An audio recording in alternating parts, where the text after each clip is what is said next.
Kia ora everyone, welcome to These Guys Got Next, our NBA basketball podcast where we deliver our takes and analysis from the bench. I'm Elijah Fa'afew, he's Ravindu Pathirana. Ravi, how's everything on your end?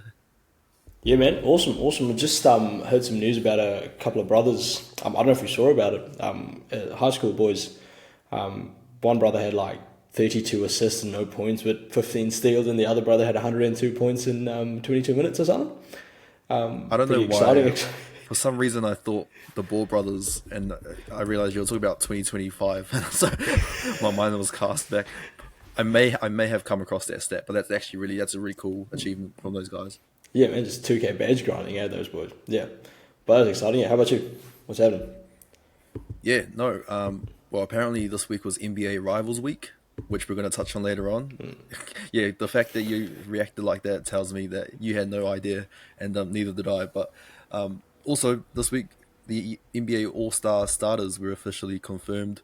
Just to run through quickly, in the Eastern Conference, Jalen Brunson, Donovan Mitchell, Jason Tatum, Giannis, and Karl Anthony Towns, and in the West, Steph Curry, Shai Gilgeous-Alexander, Kevin Durant, LeBron James, and Nikola Jokic.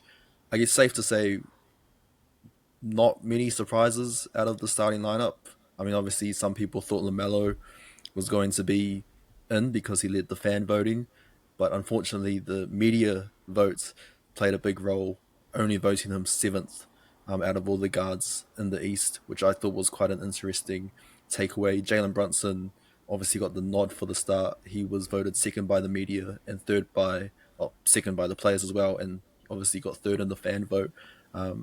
So good on Jalen Brunson, but unfortunate for those who are big fans of LaMelo Ball. You've seen the rundown, the breakdown of all the votes from the players and the media. What sort of stood out to you about how the players and the media sort of, what they thought about the players who were up for All Star voting? I think Joel Embiid being voted by the players for seventh place. Like that was really interesting. Like dude's barely played.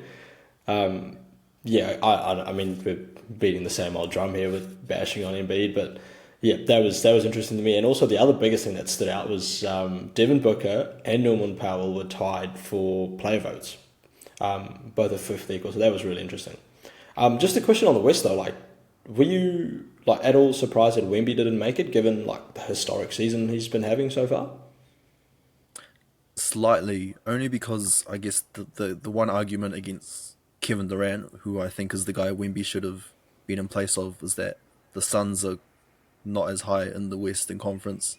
But again, that's the same argument you can bring up with Wemby. But that's going to be the argument that people bring up when they talk about LaMelo. Like he's individually, his stats have been amazing, but as a team, the Hornets have been struggling compared to those other teams in the Eastern Conference. So I'm not as surprised, but like I guess if there was one swap I would make, it'd probably be Wemby in place of KD. In terms of like some of the other observations, like James Harden was 12th in the player votes, so he wasn't as popular among the players compared to Norman Powell, who was ninth. So great to see Norman get some respect. And obviously, we're both Clippers fans, so we love Norman Powell and the way he's been going this season. I guess the one thing that stood out to me, and the one thing I thought was quite funny, was Andrew Wiggins was ninth in the media vote, 21st in the player vote. So obviously, um, I know Perks of he's playing for the Warriors though. That's what it is. I mean, that's some disrespect towards a former All Star starter, I reckon. Come on, that's Hey, Mr. number one overall pick too, man. 2015.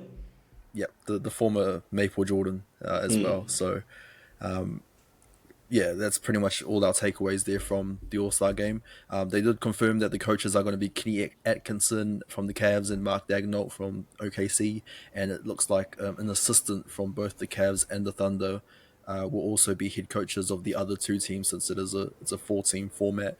And the reserves are going to be named later this week, I think Friday New Zealand time. So looking forward to seeing who makes those. But as we mentioned, NBA Rivals Week, the fact that we neither of us really knew that this was a thing, I think is a testament to how poor the marketing is from the NBA. I guess, what do you sort of make of the way that this has been handled and how it's been promoted by the NBA?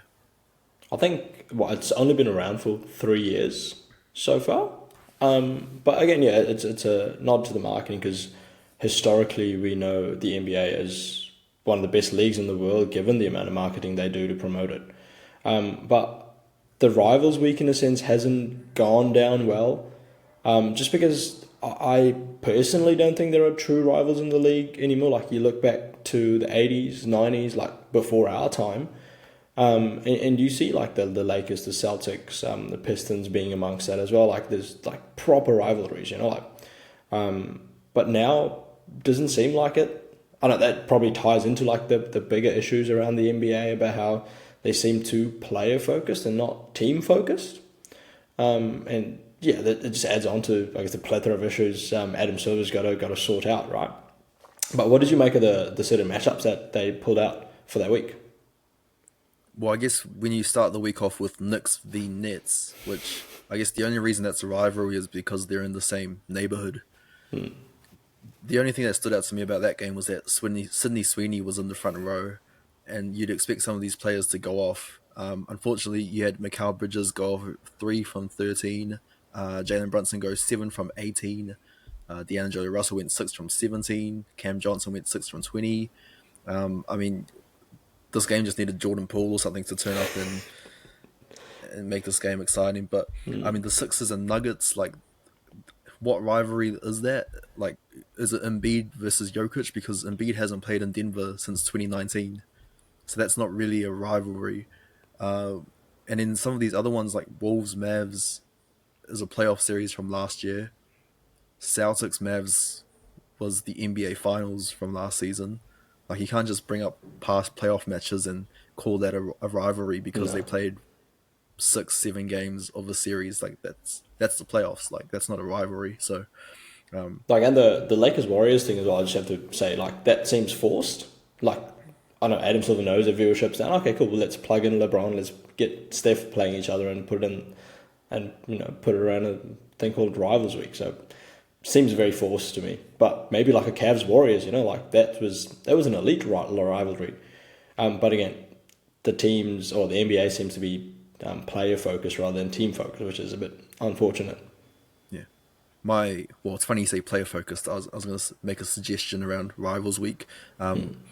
I think we should have Ron Holland versus Jordan Clarkson, Tyler Hero versus Amin Thompson, and these aren't even basketball matches.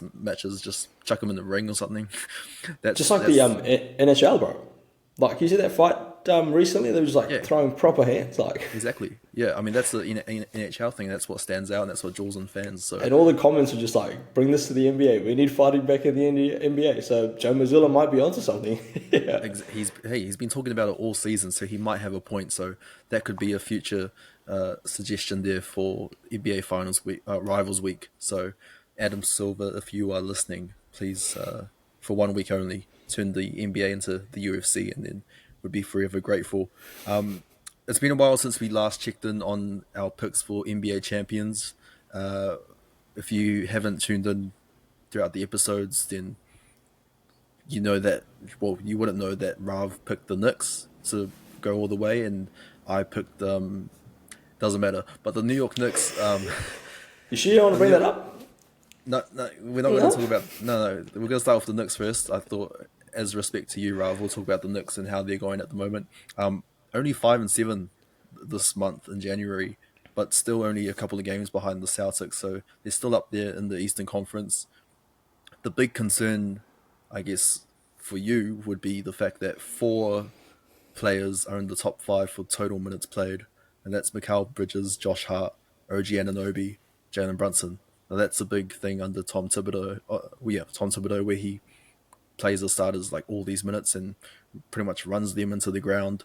Are you concerned that fatigue is going to play a big part come playoff time for New York? Yeah, 100%. Especially if the games or the playoff series go deep. Like you're looking at 6-7 games if they have to go through that a couple of rounds. That'd be really tough for the players. Like with these guys being in the top 3, the top 6 in minutes per game, like Mikal, Josh Hart, and OG. That is definitely a concern. We spoke about this as well, just especially Tom Thibodeau's play style. But I think if the Knicks can make somewhat of a push to improve their bench before the trade deadline, like a little sneaky move, that'd go a long way for these guys to take some load off the starters. Yeah, and they've still got Mitch Robinson to come back as well. So I guess once he comes back, that will take a bit of load off of Karl Anthony Towns, who has been sidelined here and there. Yeah, I think he's been balling, but yeah. he's missed a couple of games as of late. So yeah, hopefully by the time the reinforcements come back, then New York can well be on their way. Moving on to Do we have to move on? Can we just rope it back just to talk about your pick? The 76ers have lost 7 straight, and they're struggling for the 10th seed right now. well, yeah, okay, fine. If you, I just didn't want to bring up Joel Embiid, just out of respect for you, Rav. But considering that you already brought up Joel Embiid earlier in the episode, we might as well talk about him and his team. Yeah, this is pretty much a make or break part of the season for the Sixers. Like as you mentioned, 7-game losing streak. The next 10 games are against teams who are all 500 or higher. Like I think the closest team at 500 is the Bulls, which is literally the team above them on the ladder. But I guess at this point of the season, they need to decide whether they want to tank or fight for the play-in, because their season's just out of sorts. Like Embiid, no one knows when he's going to play anymore. Paul George has been playing well below expectations. Tyrese Maxey, as solid as he's been, he's not like the alpha guy. Like he's a great second guy to have on a team, but he's not like the guy you want leading the team. Jaron McCain, as a rookie, he's out for the season, but he did show some bright spots. So at this point, I guess because the focus should be on their draft pick for next season, which is top 6 protected. If it falls out of the top 6, it goes to another team. Rav, do you want to guess who that team is? I bet you can't get it wrong. I'm going to go Thunder. It's the Thunder. The league's cooked, man. Yeah, exactly. So the Sixers have no choice but to tank, I think. I think they should tank. The only problem is that there's about 6 teams underneath them who are also tanking. Like you've got the Wizards, the Raptors, the Hornets. The Nets are in tank mode now after trading a couple of their guys, the Jazz, the Pelicans, and the Blazers. So the Sixers are going to have to go in full tank mode. If there's a franchise in NBA history that knows how to tank, it's the Philadelphia 76ers. They went through the whole process. Exactly. So you might as well trust the process again. That's just pain for the fans, man. Like, that's really tough. Like, because we had high expectations, minus the, we understood that they're going to miss a few games here and there, but Joel Embiid then actively saying what he said. I'm not going to repeat myself because don't bring up those feelings again. But yeah, it's just I had more expectations for them, and so did you. So, but unfortunately, where this going, like Paul George has been very disappointing. Kind of glad that it's not for the Clippers that he's doing this.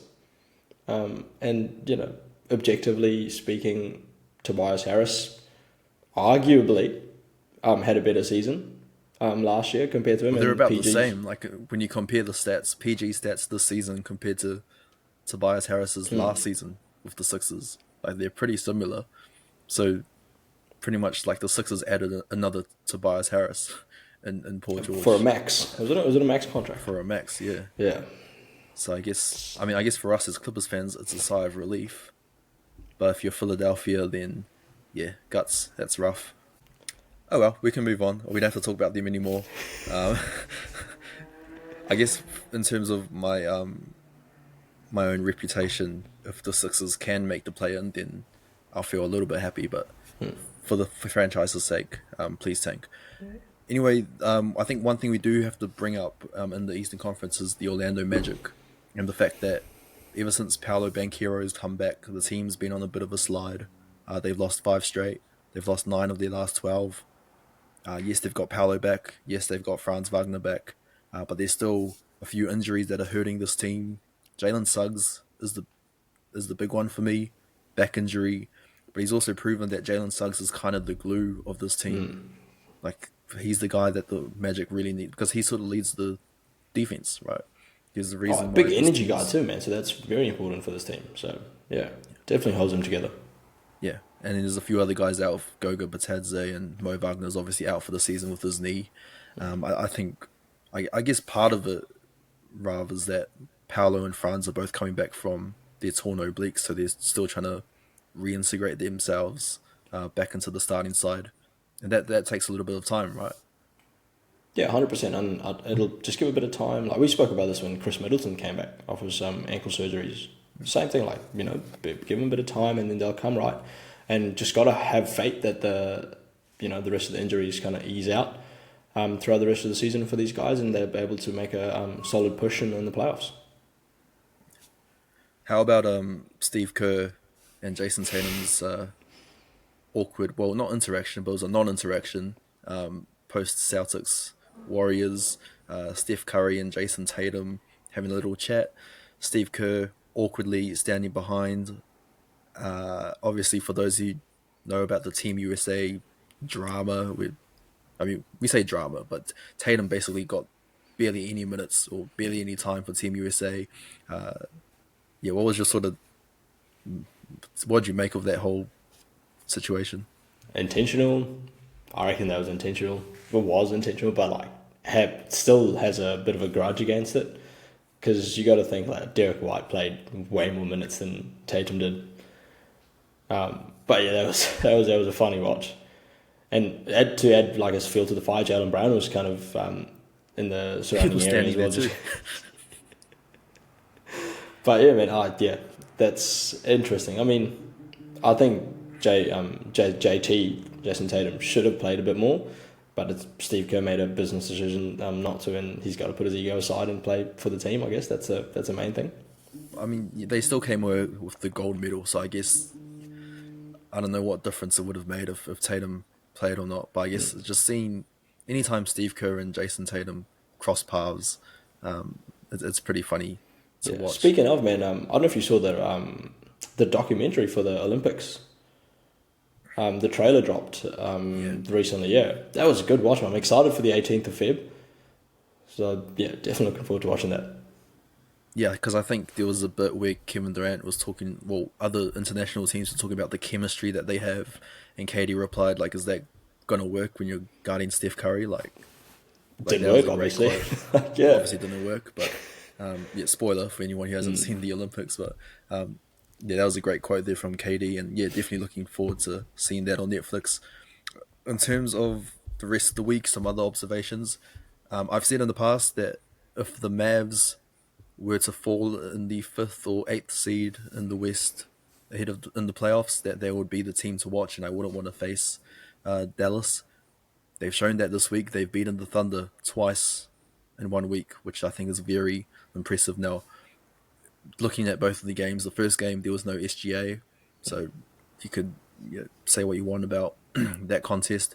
And then in game two, SGA was playing, but really he was outplayed by Spencer Dinwiddie, Kyrie Irving, PJ Washington, like all those guys. It was pretty much a team effort there that beats the Thunder, and I think the Thunder were without Isaiah Hartenstein as well for both games.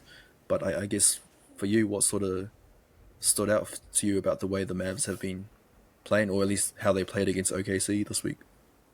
I think they just rely on other guys. Like I was just watching the highlights again this morning just before we jumped on. It's just everyone else. I don't know. It may be just me or what I'm observing, but when Luca's there, it's just the Luca show. Like other guys might get involved, not necessarily all the time, but I don't know. Just this team just seems to have a better flow without Luca. But obviously, for them to make a deeper playoff push, they do need Luca to kind of step up. I think yeah, that's quite important. Like, unfortunately, Derek Lively was injured as well with like a fractured foot. But in saying that, Daniel Gafford has been playing unbelievable basketball. That 31, 15 and 7 blocks, like insane, man. It was on 85% shooting, I believe. That was unbelievable. It's the thing that stood out to me was that other people got involved a lot more and they got a chance to contribute, which they don't necessarily get when Luca's on the floor. Yeah, for me, you already touched on it. It's Daniel Gafford. Like he's having to step up in this increased role in the starting side with Derek Lively out. I guess part of the reason for the performance was because he's been mentioned in trade rumors, which I think now if you're Dallas and you see the way Gafford's been playing, like why would you get rid of him? Like you sort of need him, especially if you're going to go up against the Thunder, and down the line they're going to have Chet come back, so it's going to be Chet and Hartenstein against, hopefully Lively's back by then, so Lively, Gafford.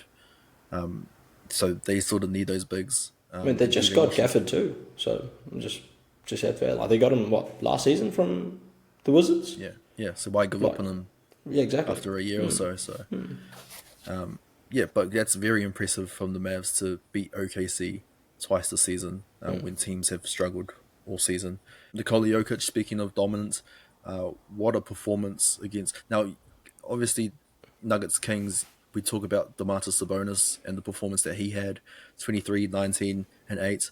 But as the theme has been throughout his career, he's always overshadowed by someone or something. And this time it was Nikola Jokic's 35, 22, and 17, the second player in NBA history after Wilt Chamberlain to record 35, 20, and 15 in a game. I guess the more impressive stat is that he now has 5 consecutive triple-doubles before the fourth quarter. And also the 16th longest shot in NBA history after that launch from in the third or something. Yeah. 16th? 6th. 16th. 16th. That's pretty 16th. long, yeah. Yeah. I mean, there's been a lot of full court shots, but I imagine bro's been hearing about us talking about Shai Gilgeous-Alexander as an MVP candidate and just decided to roll up his sleeves a little bit and put on such a stat line. Yeah, drop the horse racing for a bit, actually focus on basketball. But yeah, man, I guess that kind of raises the question, right? As we spoke about voter fatigue in the past, do you reckon Jokic could potentially get robbed of an MVP here? Oh, well, I wouldn't call it... if SGA wins, I don't think it's a robbery because it's best player on the best team. That's the argument. And that's been the case sometimes for MVP. Jokic has been brilliant individually. In the Nuggets, I think they're on a little bit of a win streak now, so they've just snuck into the top 4 in the West. If Jokic can keep the Denver in the top 4, then I can see Jokic coming out on top, but I wouldn't say it's a robbery if SGA wins MVP. I think both are equally deserving of the title. And maybe they've both slightly pulled away from Giannis in their 3-horse race. So, I would be... Yeah, I mean, what do you think about whether Jokic or SGA wins in place of Jokic? I mean, obviously the team stuff comes into play quite a lot.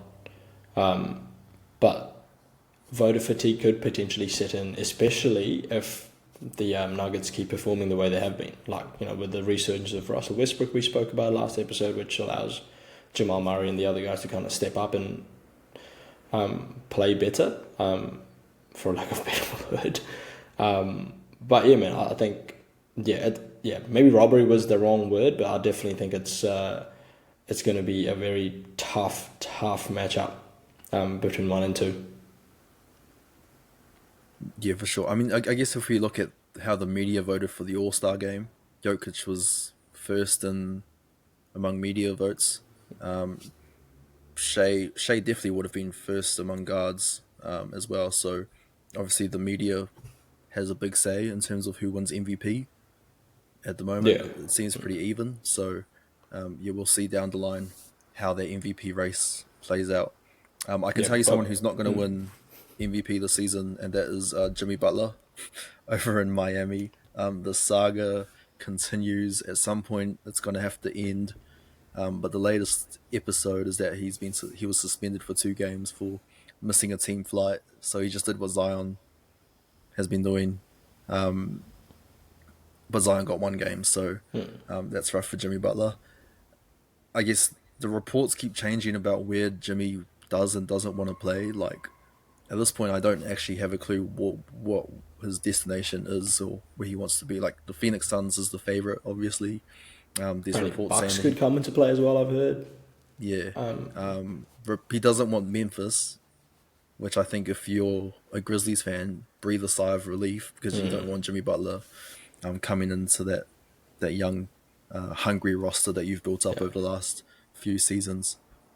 But I mean, how does this end, Rav? Like, do you want to predict the future and take a stab at how this whole saga with Jimmy Butler's gonna end?